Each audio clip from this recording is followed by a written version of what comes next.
Good morning guys, देख लीजिए part 3 में आप लोग का स्वागत है।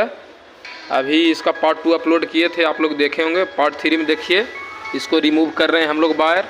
उसके बाद इसको काउंटिंग करेंगे। काउंटिंग करने के बाद उधर हम लोग लिखेंगे इसका डाटा कितना है। तो बने रहिए, पार्ट 3 में इसका पूरा प्रोसेस हम लोग दिखाएँगे कैसे क्या होता है।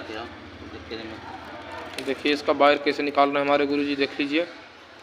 निकालने के बाद इसका काउंटिंग होगा, कितना टन कितना में कौन सा घर में है।